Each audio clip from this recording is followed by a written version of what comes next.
Welcome to your fortnightly dose of honesty and positivity with Rachel and Jenny equals Renny. So we're two practicing humans and coaches, and the premise of our show is that we talk about everything from socks to self-belief. So it could go anywhere, and it usually does. We prepare the questions in advance, but we don't tell the other person. So it's always a nice surprise to see what happens. If you're interested in personal development and professional development, learning top tips, how to make positive changes in your life, then grab a brew, step outside for a walk, take the dog out if you've got one, and pop us on so that you can hear what we're up to. If you'd like to be a part of the show and send us your questions, please do. Jenny will tell you more about that at the end of the podcast. So until then, enjoy the ride. Hello. So welcome to episode 46 of the Renny Show. Jenny, as always, it's lovely to see you. And Fiona, thank you so much for being with us. It's lovely to have you here. Thank you very much for inviting me. Oh, you're very welcome. So today we are obviously going to be finding out a lot more about Fiona. So for those of you who don't know, Fiona Scott of Scott Media is a journalist, media consultant, videographer and TV producer / director. She has worked in the media for over 35 years, and I agree she doesn't look old enough, including working for ITV, BBC and Comic Relief. And there's some awesome things that she's achieved and done and worked on. So we will talk further about that as we go through. We've got some comments. Tammy's joined us. Hello, Tammy. And she says a special hello to you, Fiona Scott. That's Tammy Townsend. Thank you. Hello. Thank you. So, thanks for being with us, Tammy. Right, well, without further ado, so we for Fiona, obviously, that the questions are going to be a complete surprise, which is always the case on the Renny Show, for those of you that haven't watched before. So pull up a pew and let's get going. Jenny, over to you. I'm so excited to be here with you, Fiona. It's the first time we've met today, so I'm really looking forward to our conversation. And I'll get to ask the first question, which is, how are you different from the big PR agencies? Oh, I'm glad you asked that. Because I'm different because, one, I'm a journalist and I've worked in the media for a long time and I still work in the media today.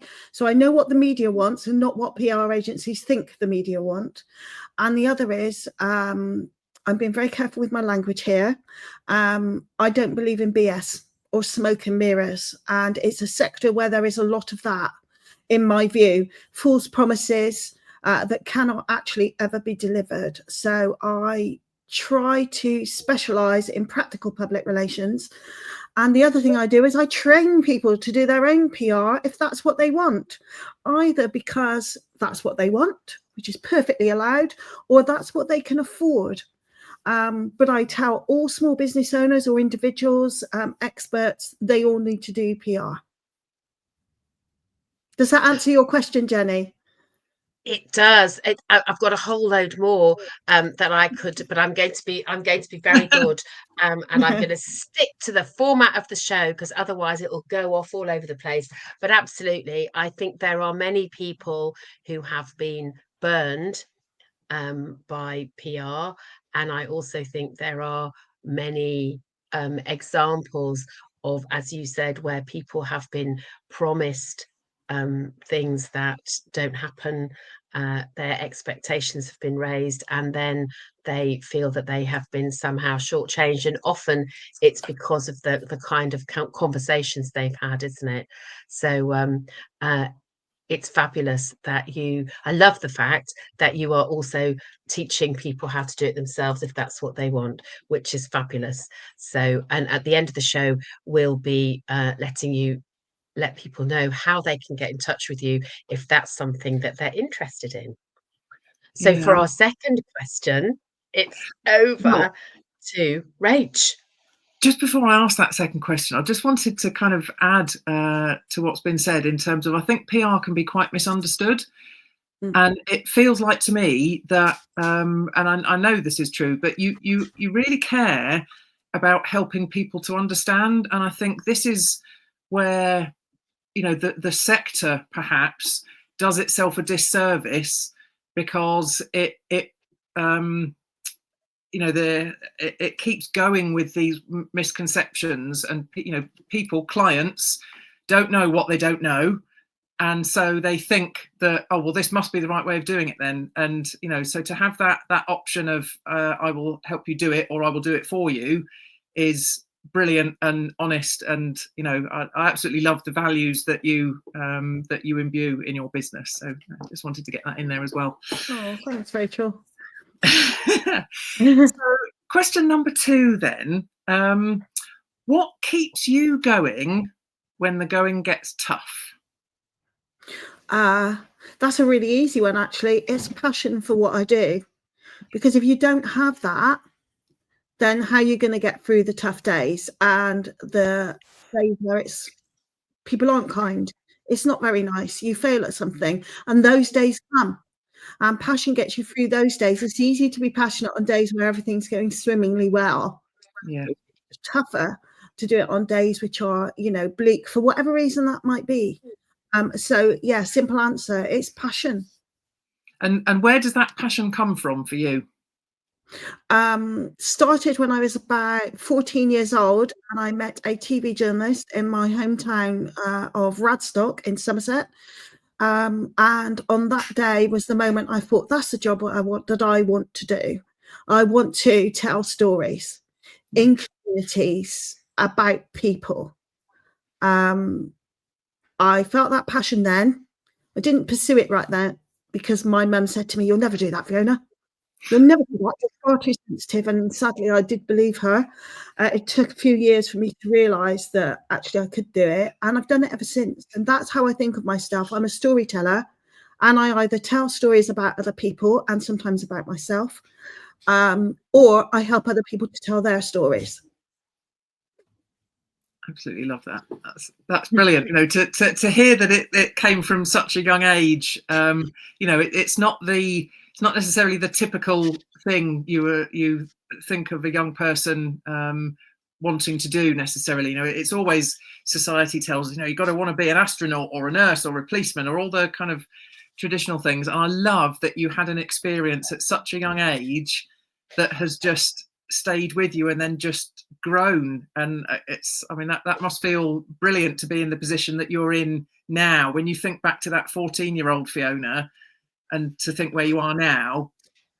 Yeah, it is. It's not an easy sector to be in because people always have opinions about the media, some of them well-founded, most of them not well-founded. I've had many heated debates over the years, both in my personal and professional life about that. But overall, my feeling is that the media is powerful, very powerful, and the majority of the media are a power for good. That is my overall view. I've met very few, I have met some journalists who are unethical in any way. But what we deal with, you see, is truth. And truth is a thorny issue, folks. It really, really is in all aspects of our life. We all see truth differently. And therefore, someone like me can be quite frightening. Yeah. I can imagine, because you say it like it is, which is something definitely. Absolutely, yeah. But I actually find it really interesting as well to hear after all these years in the industry that the majority, because I think the media does get a bad reputation because of the few who perhaps either act unethically or bend the truth, shall we say. So to hear from someone that's embroiled in it, that it's majority really good people who want to tell the story, want to tell the truth, is absolutely fantastic to hear and quite refreshing, I think. We've had a few comments, so I'll just read some of those out. Tammy says, "You are definitely passionate about what you do, and that really shines through." I thought you'd like to hear that. Oh, that's good. Yeah. That's good. And Barbara Leatham says hello. And Hannah Edwards, oh hi Hannah, says, "You can't moan about the media and then want them to write about you." That's so true. I'd never thought of it like that, to be honest. That's really interesting. I say that quite a lot. I say that quite a lot. And I also think the vast majority of people, most of the time, most people don't go to work to do anything other than their best. So I don't think most people set out. I think sometimes what we have to be mindful of is that that they're often that people are looking for a particular slant, aren't they? So, and I have been because friends of mine, I have been on the receiving end of what I would consider unethical journalism, following a particularly harrowing situation where people who were involved in that harrowing situation were hounded. They were hounded by journalists wanting, and I understand, it was that lack of compassion, so that the chasing the story became more important than the people who were unable at that moment in time to tell that story.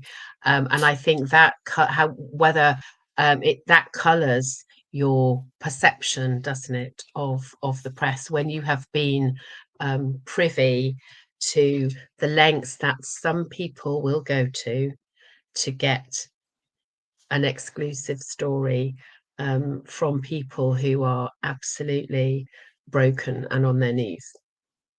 Yeah, that does happen.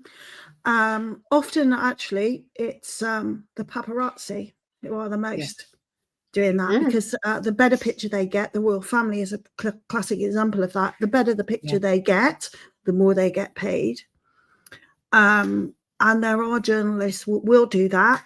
Often, we have to remember they're tasked to do that by their line managers, which might be a news editor, and their fear of not doing that will outweigh their fear of annoying someone or causing stress to someone who is already in a very desperate situation, whatever that might be. That's when the crisis management comes in. I've spoken to many families where they've suffered a sudden death in the family. That might be through criminal intent or through a tragedy. And I've schooled them on how to deal with the media. And how to get the media on your side by just flipping it a bit. I do remember distinctly when I started, there was something called the death knock, and journalists, as a rule, hate doing that. They're told to go and knock on the door of someone who suffered a tragic bereavement. And early on in my career, when I moved to Swindon, there was a massive car accident where lots of people died, and some were local. And I was so scared of my news editor that I knocked on the door a couple of times. And of course, I won't. People swear at you to go away. They don't know who you are. So I developed a little strategy, rather out of pain of having to do it. So I would just write a little note and put through the door, say, this is who I am. This is my phone number. If and when you're ready, if you wish to pay tribute in any way to your loved one, please get in touch. And then I would walk away. I would consider I had done my job. Yeah. As the news editor wanted, I had not trampled all over someone's feelings. And I would say in about 30% of cases, I would get that phone call probably a week, a couple of weeks, maybe even a month later. But that was, frankly, putting it bluntly, that was a higher conversion rate than knocking on the door of someone who's bereaved and being told to go, and therefore getting no story at all. So actually, compassion generally leads to a much better conversion of stories than being desperate and behaving in that way. And that is an absolutely beautiful example, isn't it, of how you can, it's the win-win that we all that works best is. So thank you for that, Fiona. I really appreciate that. I will use that as a great story of how even in tricky situations, because news is in the moment, isn't it? Often, it's current, so it can be tricky. And I feel terrible now as well for the journalists who are told to go and knock on those doors. I'd never really thought of it like that before. Well, you imagine being told, right, Rachel, 3 people have been killed. Here's their addresses. You've got to go and knock on the door. Oh, goodness. And, that's what happens. Yeah, that's the reality. So I developed this little strategy, and then the confidence to say, I'm not going to do that. Yeah. No, that's not the type of story I want to write. Whereas putting a letter through the door and allowing them to come to you when they are ready, that is the type of story I'm happy to write, because it's coming from them, and not from me imposing myself as a complete stranger into their situation, which is often harrowing. When it comes to criminal intent, though, we are the law controls what journalists can do. Yeah. Literally, I am not kidding you, ladies. Only a couple of weeks ago, I was contacted by a business contact who has suffered a murder in his family in the last month. And he contacted me, and I walked him through what the law is, how journalists can and can't behave, and if relevant, he wanted to work with the press on this, what that could look like. And I was very happy to do that. I'm very frank in what is the most horrific of circumstances. So even though I'm not a full-time journalist anymore, I'm still involved with things like that now, completely out of the blue. And I think there are so many people, sadly, who find themselves in that situation, who have no idea. It's not the thing that comes when you're in that situation. It's not the thing that's uppermost in your mind, is it? But it's such a valuable resource to have somebody to talk you through what's okay, what isn't, what's allowed, what's not. Because it is an absolute minefield for people who are walking that path. Absolutely. So, yeah, good thing to advertise. I'm going to lighten the mood slightly. Go on. With our third question, because everybody loves a story, particularly kind of, rags to riches, that kind of fabulous, that kind of story. So our third question is, what's the most unexpected win that you've had so far in terms of stories? Oh gosh, that is a huge question and a very good one, because I've had lots. So if I go back to my journalism days, one story that really sticks with me, and it's the value of contacts. So I was working in Swindon, and I always made it my business to befriend people who were what I call the great and the good in the community. And one of these chaps in Swindon ran a credit union. I guess people will know what a credit union is. And I would ring him. If we were short of stories, I'd ring him and just say, anything for me this week? Have they got any good stories? And one day he said to me, I've got this story about a lady who's come and she's borrowed £500 because this Christmas she's going to meet her son, who she hasn't seen for 50 years. Wow. And I was like, whoa, okay. So I said, is there any chance she'd talk to me?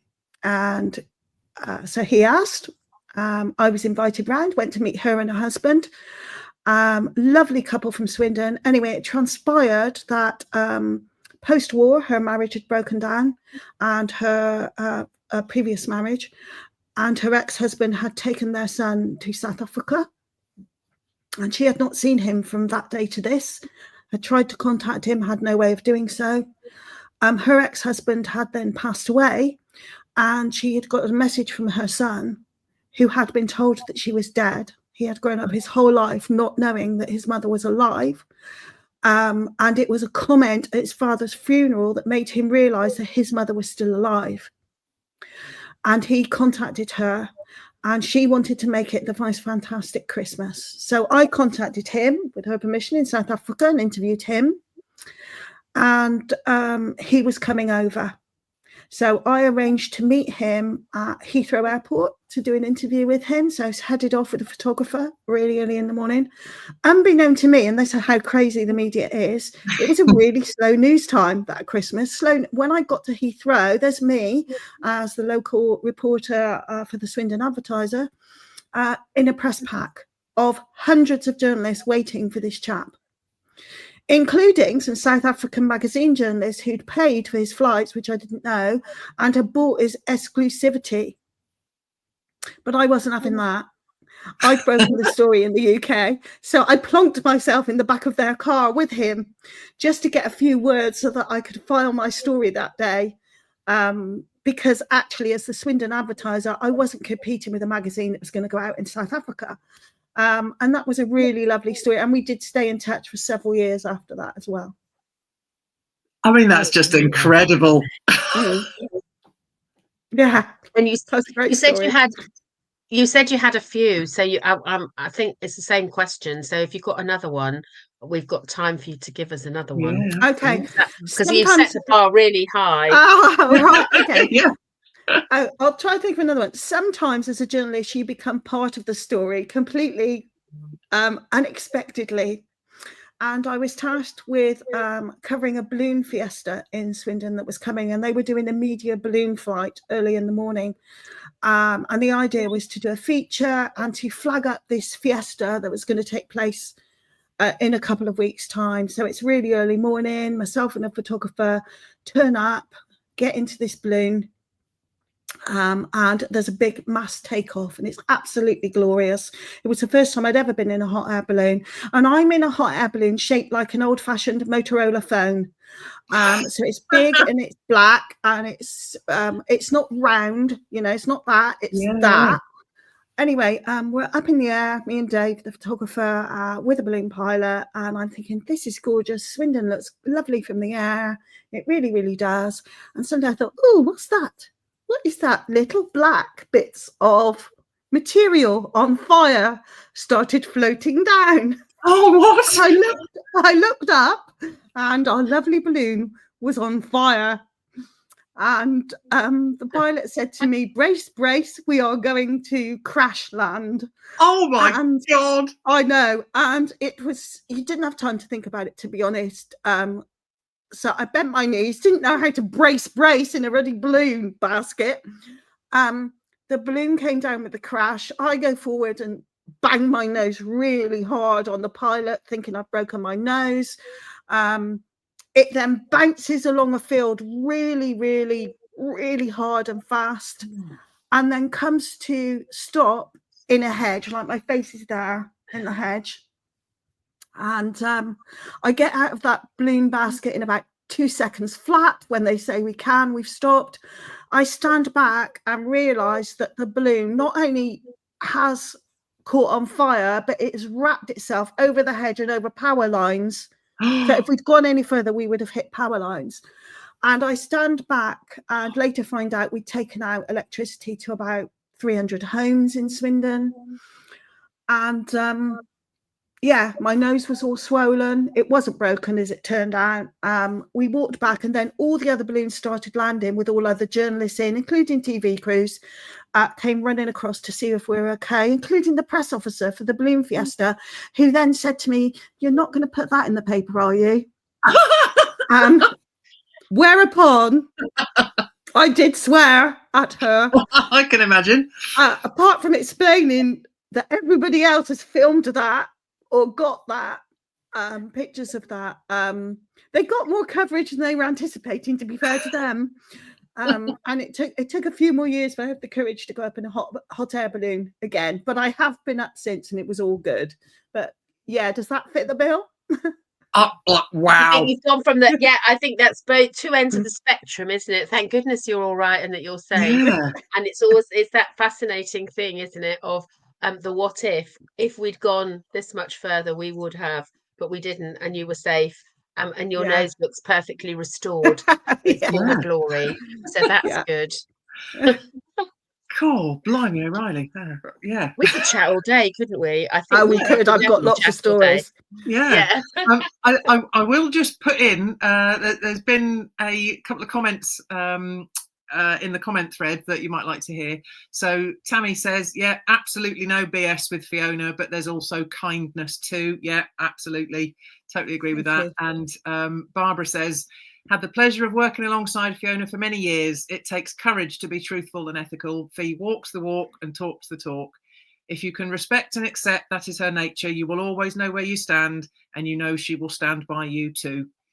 Yeah, I think that's lovely. That's beautiful, isn't it? And I think it sums you Quite up really lovely. well. That's fabulous.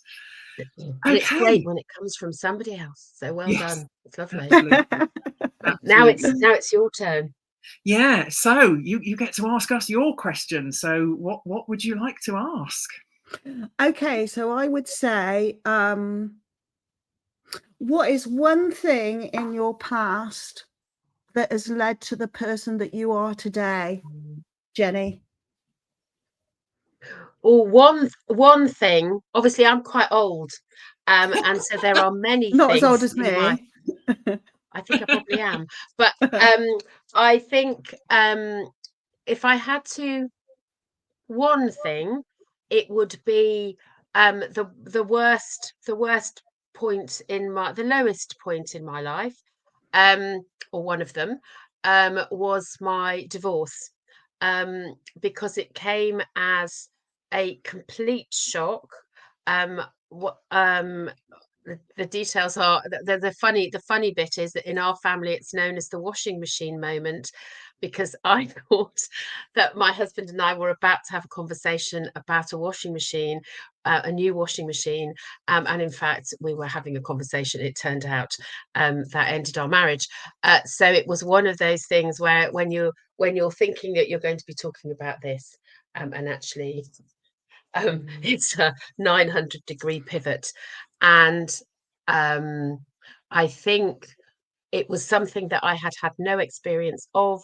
I had no personal experience of. It was just an utter disaster from start to finish.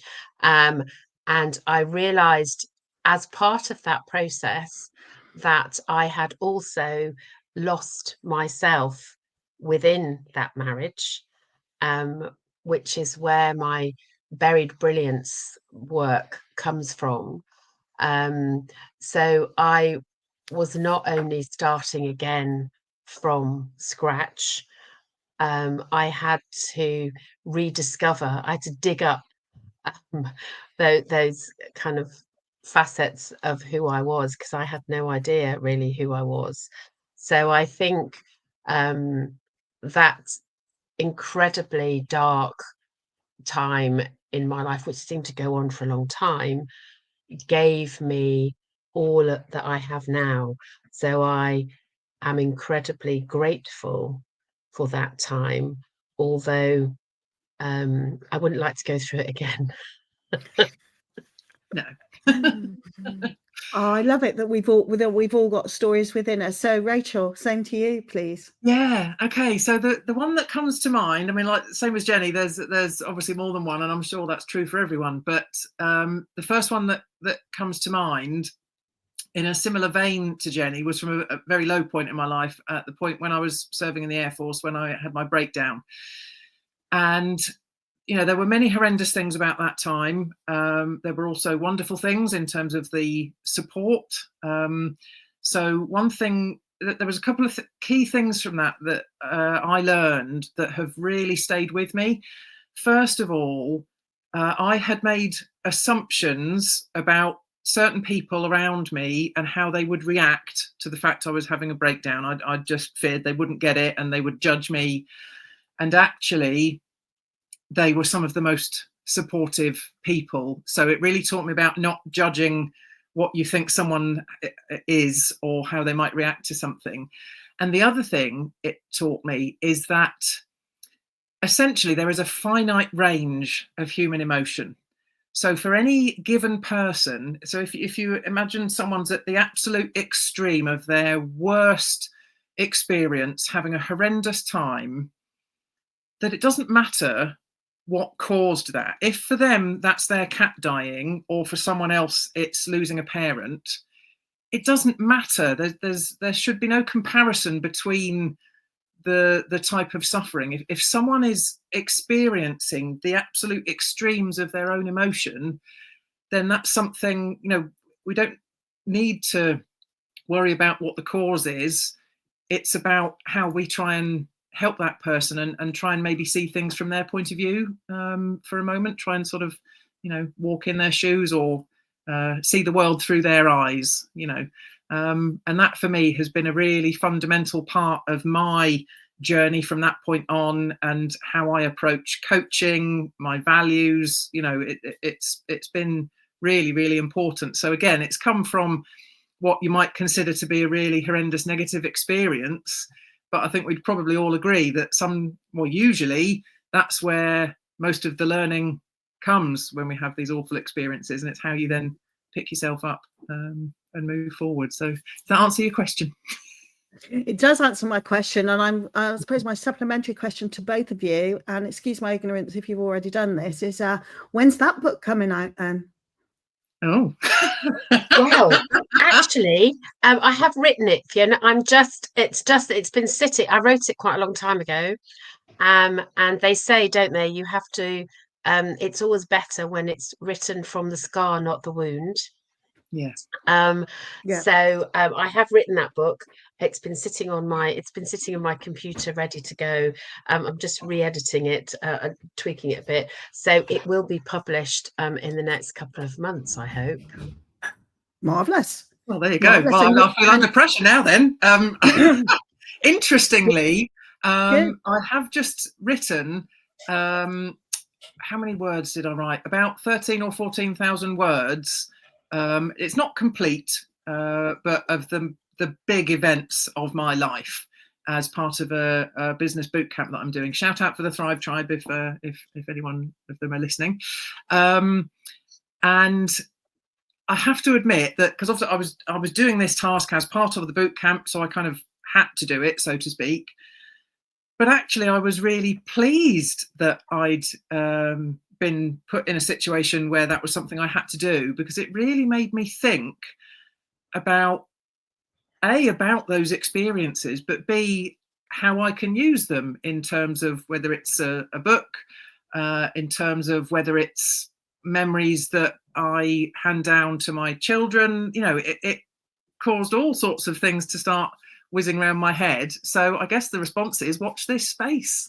A start has been made. I think also there is that thing. One of the things that held me back from writing it was that the impact, and you talked about it earlier about compassion, isn't it? And it's compassion for the people who are either directly or indirectly involved, who may or may not read it. But there is a compassion. So actually, it was a real lesson in writing, with that in mind. So without taking away from my experience, because it's my story, and I often talk about the story that only you can tell. So that was a real strength, a real piece of learning, was that actually in that story, yes, there are, my children are involved, there are all sorts of people who are involved, but actually it's the story that only I can tell. That is the crux of it, and that was what freed me to be able to write it. Good. I shall look forward to that, because it took me about 5 years to give birth to my first book, for all the reasons that you're describing, and it's taken me less than a year to write the second one. So just warning you. Well, I've actually written the second one, because it's a oh my goodness, book. You're ahead of me. So, and actually, well, there's three. I've written. I'm doing some doing micro booking is a thing. Who knew? So I'm loving. I'm doing some work with Asha Clearwater. For those of I know you two know her well. So we're doing some work together on micro books, which is just fabulous. So I couldn't narrow my idea down to one, so I'm writing two at the same time. But yes, but I do need to get the Brilliance book is what's coming out first. So yes. Okay. Well, when you do your book launch, we'll all expect an invitation. Yes, absolutely. Absolutely. Yeah. Absolutely. It goes without saying. And yeah. Tammy says she can't wait to read it, Jenny, your book. And my wonderful mum, who is an avid listener and watcher of the show, says, well done for sharing, ladies. So thank you very much for that. Thank you. Appreciate it enormously. Oh, blimey. Well, that's just flown by. But Oh, we're nearly there. That's almost the end. So thank you ever so much for your time, Fiona. It's been just you're welcome. wonderful being able to talk to you and get some insight from you. Before we finish up, can you tell us, people that have listened to the show, they want to connect with you, they might want to work with you, they want to know more of what you're about. Where can they connect with you and what's coming up for you business-wise? Okay, so you can. I've got a website, scottmedia.uk, so you can look on that. I have a Facebook group that anyone can join. It's totally free. My only real caveat is that you have to be serious about public relations and marketing. It's called Fiona Scott's PR Tribe on Facebook. Very welcome to join that. Especially if you mention the Renny Show, I'll let you in. And I'm on LinkedIn. I'm very active on LinkedIn. So you can find me, Fiona Scott, on LinkedIn. What's coming up? Busy year this year. I am publishing my second book, Tales of a Backwater Journalist. Yeah. So I'm working with Asha on that one as well. So first draft is done. So I'm editing second draft. I hope to get that out end of the year. I ran a very successful media summit with 5 journalists this year, where people could come and network for 2 days with journalists. And I'm thrilled to say that one of the people who attended has a page in the Telegraph today as we speak. Yes. Amazing. So that's really great. So I'm doing that in November next year, 2 days with national journalists. So a day of networking and then a day of working out how to pitch to journalists with journalists in the room. So you actually get to pitch to them. These things never happen. I'm sorry, blatant sales pitch. You need to come on it. Because it's all about stories. It's all about stories. What else is going on? My son turns 18 this year. So he's going off to college, to drama school. Oh, exciting. Yeah, really exciting. But he's the last of 4. So I'm feeling a bit of empty nest is going to be upon me this year. And Steve and I are approaching our 25th wedding anniversary. So we're off to Rome later in the year to celebrate that. Because I always mix family and business. I don't think they're interchangeable. I think that the personal and the business always mix. Yeah. So those are the things, if that answers your question. Oh, it does. That's fabulous. And we will also make sure that the places people can connect with you end up in the comments for wherever this video is shown as well. Video, it's alive, isn't it? We're live. So that people can connect with you and find out how to get involved in things like your Facebook group and your PR Not BS summit.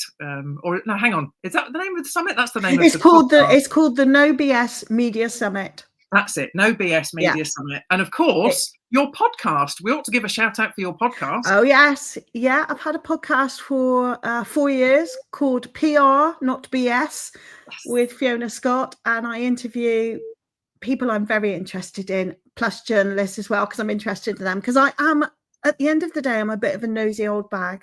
That's true. I think we've probably all got that in common, in fairness. So nothing wrong with that. We call it curious. We call it curious, Fiona, not nosy. Oh, no, curious. That's fine. Yeah, I'll take curious. Although maybe that's why you're a journalist and we're coaches. Just a different word. Oh, dear. Well, I mean, Fiona, thank you for choosing to spend your time with us today. It's been an absolute joy to be able to talk to you. And, just from the amount of people that have been joining in the comments, I know that they've all enjoyed it, and lots of people will be able to continue to enjoy it on the various platforms, podcast platforms and YouTube and all the rest of it. So thank you once again. And it's time to sign off. So goodbye to you, Fiona, and goodbye, Jenny. Bye, everybody. See you soon. So we hope you enjoyed the ride. Don't forget, you can subscribe on your usual podcast platform so that you don't miss out on any of the shows that we do in the future. We broadcast fortnightly on a Wednesday at 12:30 GMT. And you can also find us on LinkedIn, Facebook, other social media platforms, and we also have a YouTube channel, so you can also join us there. Whatever medium you listen or watch us in, we'd love you to join us again. And also, if you're sitting there thinking, well, I'm brilliant and inspiring at what I do, we'd love to hear from you so that you can be a guest on our show. Get in touch and let us know when and where you'd like to be involved. Or maybe you simply just want to join in the conversation. We love carrying on the conversation. So if you've got a comment on anything we've said, a query, a challenge, please get in touch with us. You may want us to ask a question in our next show. So please do that too.